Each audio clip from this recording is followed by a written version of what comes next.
오랜 세월 유유히 흐르며 수많은 생명을 낳고 길러낸 생명의 젖줄 하천. 특히 우리나라 하천 곳곳에 쌓인 모래톱은 가히 생명의 보고라 불릴 만하다. 다양한 서식처 조건이 모래톱이 만들어내기 때문에 다양한 생물들도 살아갈 수 있고, 또 하천의 두터운 모래층은 물을 맑게 해줄 뿐 아니라 우리의 삶에도 지대한 영향을 끼치는데, 우리나라가 이 많은 인구에 이 많은 오염물질을 공급할 수 있는 압박에 환경에 있으면서도 생명의 강을 유지하는 것은 이런 모래강이 기본적으로 우리나라에 널리 존재하기 때문에 가능한 일이죠. 하천의 역동성을 품고 아름다운 생태를 키워낸 모래톱의 가치를 알아본다.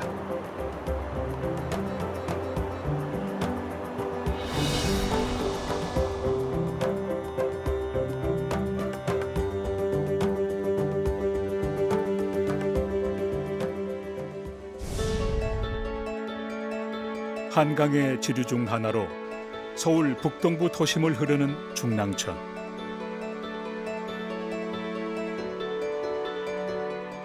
곳곳에 쌓인 모래들로 굽이굽이 흐르는 물길이 다른 하천과는 사뭇 다른 모습인데, 그 덕에 이곳에선 특별한 생물을 볼 수 있다고 한다. 너무 많더라고요. 아, 네. 저기 흰목 물대새가 지금 저기서 포란을 하고 있어요. 목 부분이 희다하여 이름 붙은 흰목 물대새는 자갈과 모래가 많은 물가에 사는 텃새다.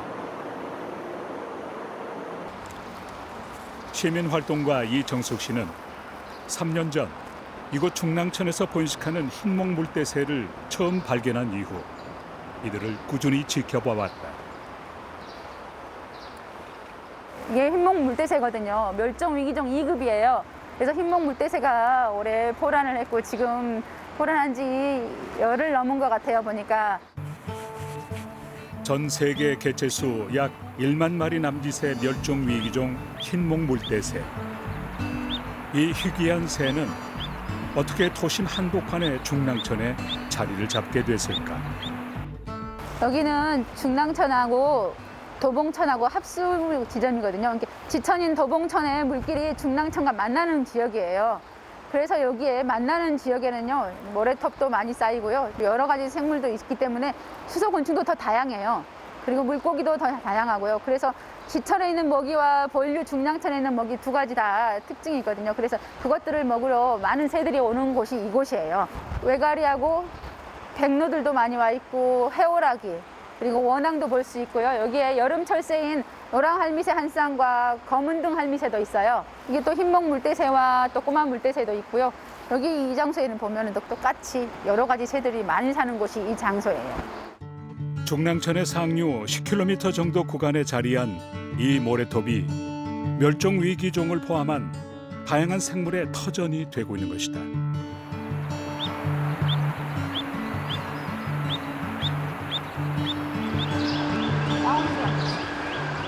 저기 물대새 소리가 좀 다르죠.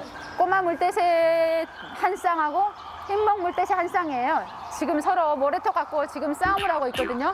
그러니까 여기에 포란을 하고 있는 흰목 물대새가 이제 들어와서 알을 낳으려고 하는 꼬마 물대새를 쫓아내는 거예요. 이름도 생김새도 비슷한 둘은 선호하는 번식처도 같아 모래톱 위 물러설 수 없는 싸움을 벌이는 중이다.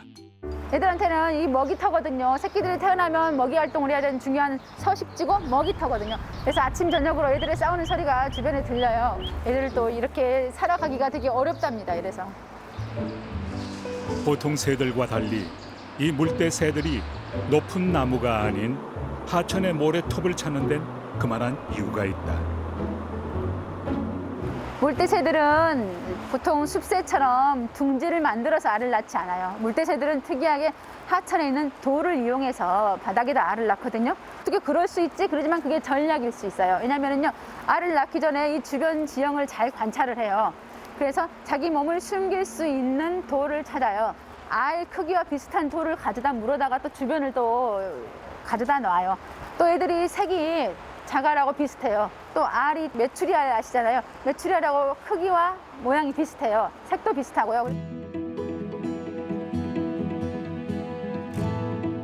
제가 지금 두 마리 같이 있다가 우리가 쳐다보고 있으니까 한 마리가 옆으로 이동해서 모래에 몸을 비비면서 알 낳을 자리를 만드는 것처럼 그렇게 흙을 파고 있잖아요. 물대새들은 위험에 처하면 그 알이나 새끼를 보호하기 위해서 특별한 행동을 해요. 그걸 의상 행동이라고 하거든요. 근데 지금 보시면 우리가 쳐다보고 있으니까 둥지 만드는 것처럼 저렇게 모래를 퍼내는 행동을 하고요. 또는 알의 반대 방향으로 막 도망을 가요.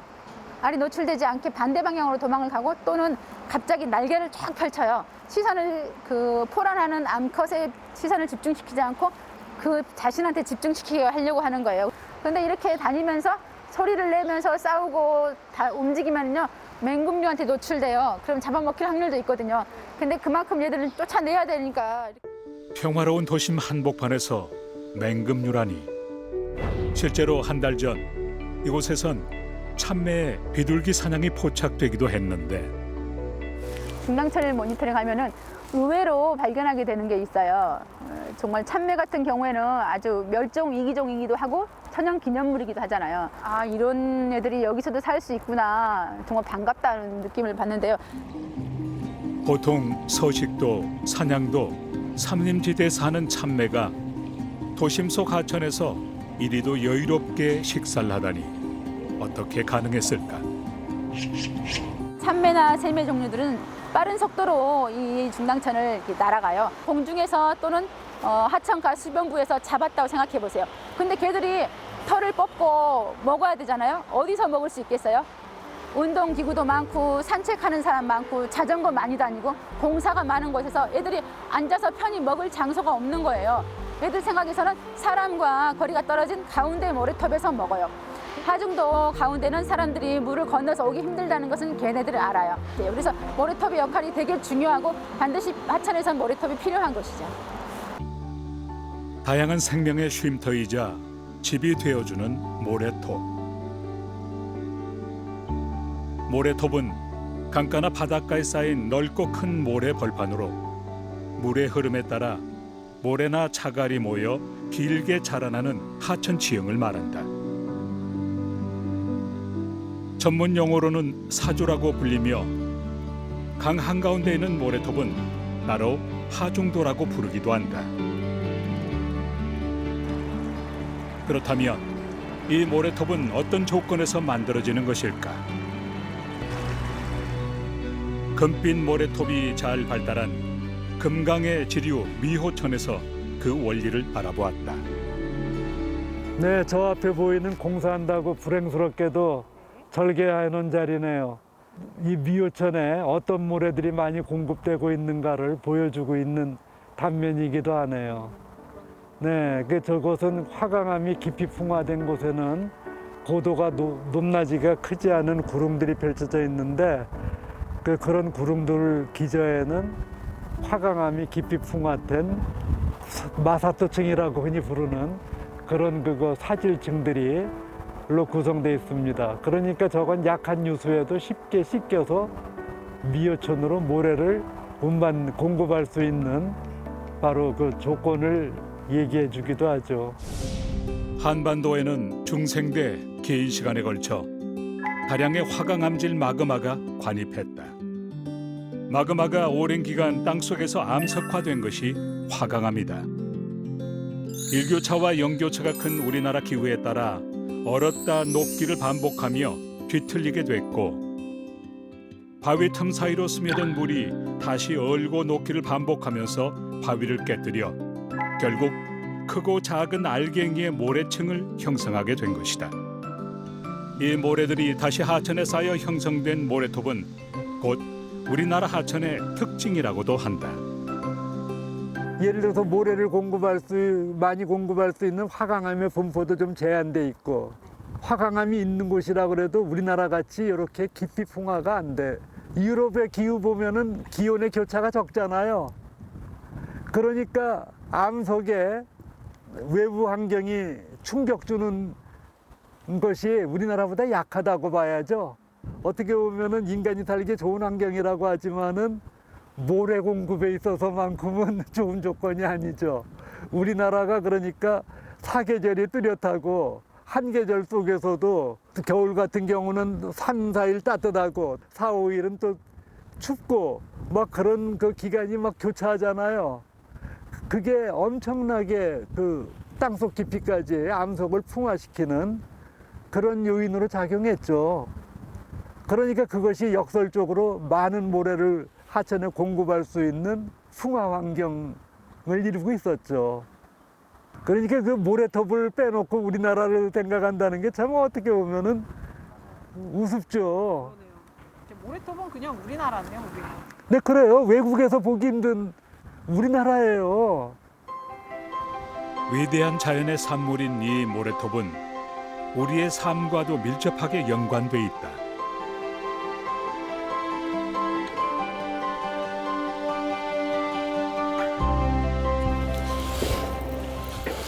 이 겉에는 말라 있어도 어때요?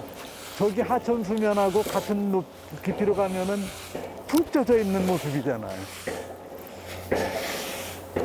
그러니까 이걸 의미하는 게 요 안에 지금 물이 있다는. 근데 물이 그러니까 그 모든 공간이 물로 다 차 있다는 거를 갖다 입증하는 거죠.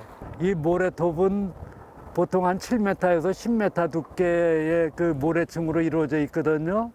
그런데 거기에는 거의 그 부피의 40%가 물로 채워져 있습니다.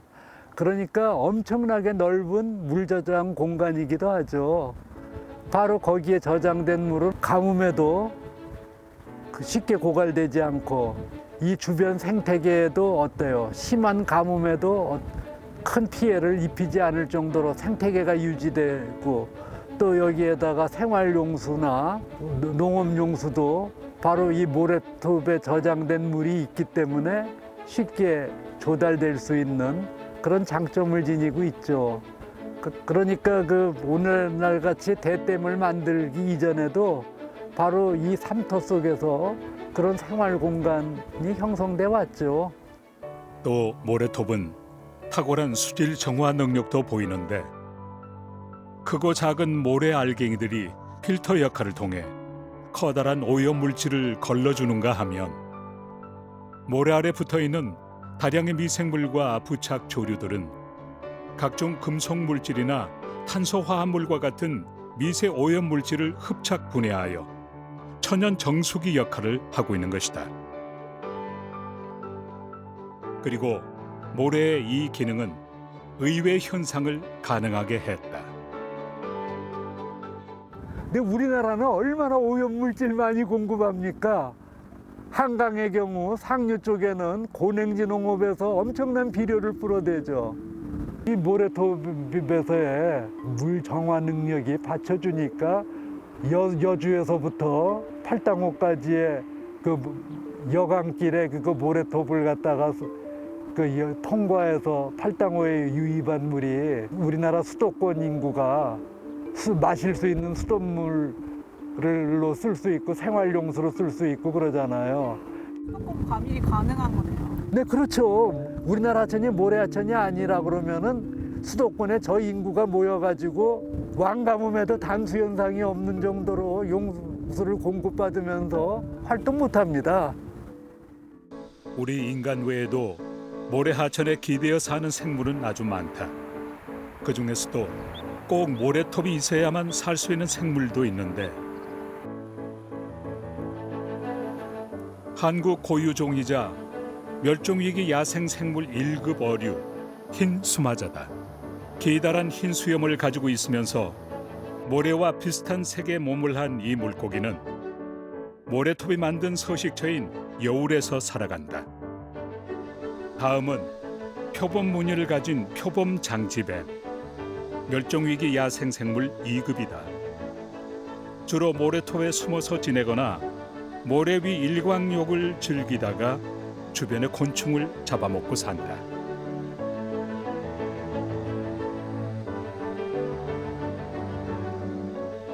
그렇다면 모래톱은 대체 어떻게 다양한 생물의 서식처를 만들어내는 것일까?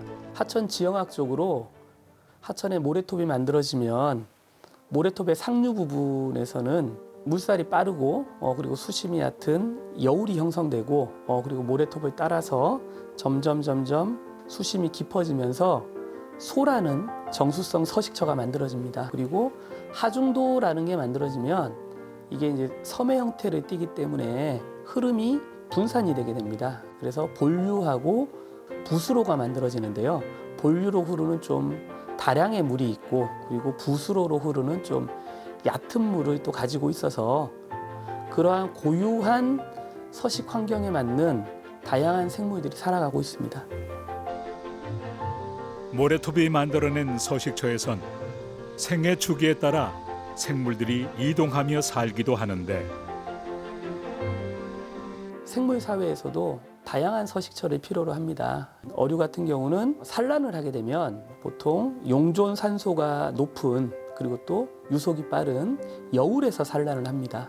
그리고 치어 같은 경우에는 상대적으로 천적으로부터 보호할 수 있는 좀 얕은 물에서 생활을 많이 하고 있고요. 그리고 성어가 되면 깊은 물을 필요로 합니다. 즉 산란에서부터 시작해서 부화를 하고 새끼 과정을 거치고 다시 어른으로 되는 그러한 그 어류의 생활사를 완성시키기 위해서 이러한 다양한 서식처를 필요로 하게 됩니다. 모래톱 덕에 건강한 수생태계가 형성되면 이들을 먹이원으로 하는 작은 새들이 모래톱을 찾게 되고 또 그보다 큰 포유류나 맹금류까지 모래톱을 찾게 돼 생물 다양성이 풍부해진다는 것이다. 하천에 있는 모래톱이 이러한 먹이망을 복잡하게 하고 그리고 안정되게 하는데 기여하고 있는 긍정적인 생태계의 신호라고 생각을 할 수가 있습니다. 그러나 커다란 가치를 가진 모래톱에 비해 그에 대한 관심은 턱없이 부족하기만 하다. 대규모 하천 공사로 인해 보호와 댐이 생겨 물의 흐름이 정체되면서 모래톱이 사라지게 됐고 작은 하천의 모래톱도 잦은 준술로 줄어들었다. 만약 이렇게 모든 하천의 모래톱이 사라진다면 어떤 일이 벌어질까? 흰수마자와 같은 하여튼 이제 멸종 위기 생물은 고유한 서식처를 필요로 합니다. 모래톱이 사라졌던 그러한 시기에는 흰수마자가 금강에서 발견되지가 않았습니다. 그런 의미로 봤을 때는 모래톱이 사라지면 흰수마자처럼 모래톱에 의존해서 살아가는 생물은 멸종할 수도 있다라고. 결국 우리는 참혹한 자연을 후대에 물려줄 수밖에 없을 것이다. 물은 그러니까 빠질 때든 언제든 느리게 흐르거나 정체되면 어때요? 이런 그러니까 온이층이 이렇게 그 침전해서 형성될 수 있다는 거를 보여주는 그 모습이죠. 우리가 그 흙탕물 대야요. 그거 밤에 더 이렇게 그냥 둬두면은 어때요? 아침에 나가면은 그 흙탕물이 세수대 밑에 다 가라앉아 있죠. 처음엔 거기서 상대적으로 굵은 놈이 먼저 쌓이죠. 그렇지만 아주 정말 미세한 놈은 어때요? 하룻밤 지나야지 그 바닥에 쌓이죠. 그러니까 그 물이 그거 정체됐을 때 그런 미립 물질들이 쌓이는 그 침전해서 가라앉아서 쌓이는 거예요. 그러니까 강이 흘러야 된다는 얘기가 그런 거예요. 흐르지 않으면 침전이 되는 거죠. 거기다가 녹조를 유발시키는 휴면 씨앗들이 저장됐다가 늦봄에서부터 여름철 되면은 그게 다시 수면 위로 올라와서 녹조 라떼를 만들고 그러죠. 하지만 다행히도 모래톱을 만들기에 적합한 지형과 기후를 가진 우리나라는 그 회복도 빠르다. 최근엔 보호 개방과 함께 모래톱이 다시 형성돼 다양한 생물들이 돌아왔다는 소식도 들려왔다. 최근 4대강보를 개방을 하면서 모래톱이 돌아오고 있다는 것은 단순히 수위가 낮아진 결과가 아닙니다. 하천에 모래톱이 돌아왔다는 것은 우리 하천의 자정작용이 높아지고 있다는 그러한 자연성 회복의 하나의 과정으로 봐야 됩니다. 모래라는 것은 하천의 다양성을 높일 수 있는 자원으로 인식을 해야 됩니다.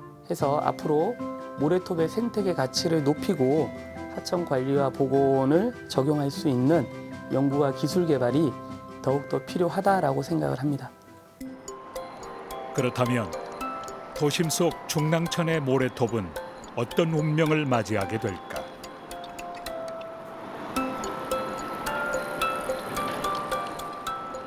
얘가 지금 꼬마 물대새가 지금 자전거 도로 바로 옆에다 지금 포란을 했거든요. 지금 알을 품고 있어요. 자전거도 바로 옆이요. 네네네. 이렇게 사람이 지나다니는 산책로 자전거 도로 옆에 이렇게 알을 낳고 포란을 하고 있는 거 보니까 되게 위태로운 상황인데요. 보시면 누구든지 지나가다 바로 발견할 수 있는 자리이고 또 까치들이 저쪽에 많이 모여 사는 자리예요. 그리고 여기 보시면 공사를 하다 멈춰 있는 구간이에요. 언제 다시 공사가 시작될지도 몰라요. 너무도 위태로워 보이는 꼬마 물대새에겐 어떤 사연이 있는 것일까? 그런데 왜 얘가 여기다 알을 품고 있을까 생각을 해보니까요. 여기 보시면은 이쪽 하천이 보이죠? 하천의 오른쪽과 왼쪽에 보면 모래사주들이 많았어요. 특히 오른쪽에 저쪽에 보면은 되게 넓은 모래톱이 있었거든요. 오른쪽에 저쪽 굴삭기 있는 거 보이시죠? 그 앞에 사주가 작년에 길이가 120m, 폭이 50m 되는 큰 사주가 있었어요. 근데 얘가 보니까는 다시 찾아왔는데 와서 보니까 알을 맞던 사주가 없어진 거예요. 그래서 다른 사주로 가려고 찾았으나 각 보시는 사주마다 다 여기도 알을 품고 있어요. 어쩔 수 없이 장소도 없으니까 여기다가 품기 시작한 것 같아요. 이게 살 수 있을지 모르겠고요. 만약에 여기서 알이 부화한들 얘들이 물가로 가서 모래톱에서 먹이 활동을 해야 되잖아요. 얘들한테는 정말 태어나서 여기까지 오는데 험난한 일정이 예상되고 있어요. 곧 다가올 장마철에 대비해 또 한 차례 준서를 앞둔 지금 이정숙 씨와 같은 시민 활동가들의 노력으로 작지만 큰 변화가 찾아왔다. 올해 노원구 지자체에서는 자치구에서는 이 준서를 올해 봄에 있을 예정이거든요. 예정 같으면은 그냥 바로 시작했을 걸 올해는 이제 저희 단체에 문의를 해오고 이 구역 안에 준서를 할 건데 멸종 위기종이나 어떤 새가 포란을 하고 있는지 그걸 이제 문의를 해오고 그러더라고요. 그러면서 이제 서로 합의점을 찾아가는 거예요. 저희 단체에서는 이때쯤 했으면 좋겠다. 새들이 포란하고 부화해서 걸어 다닐 수 있는 시기, 적어도 조금이라도 움직일 수 있는 시기를 고려하고 또 지자체에서는 6월 장마기가 있잖아요. 그 전에 해야 되는 게 서울시나 지자체의 일이거든요. 그래서 그 전에 해야 돼서 그래서 합의점을 찾는 거예요. 그래서 6월 초가 낫겠다 한 거고요. 부디 이 작은 생명들이 무사히 자라 내년엔 당당히 모래톱을 차지할 수 있길 바라는 마음이다.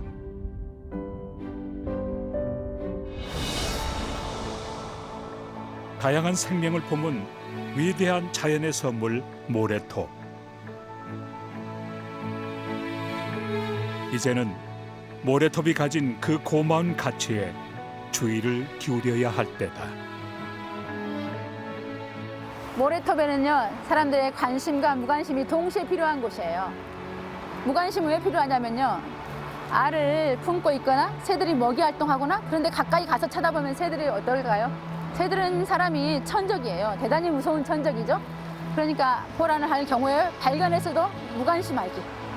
또 관심은 모래톱을 준설을 하거나 또 모래톱에 공사를 하거나 그러면 저게 뭐지? 이거 왜 준설을 하지? 그러니까 관심을 가져줘야 되는 거고요. 관심과 무관심과 배려가 이렇게 섞여서 있었으면 저는 좋을 것 같아요.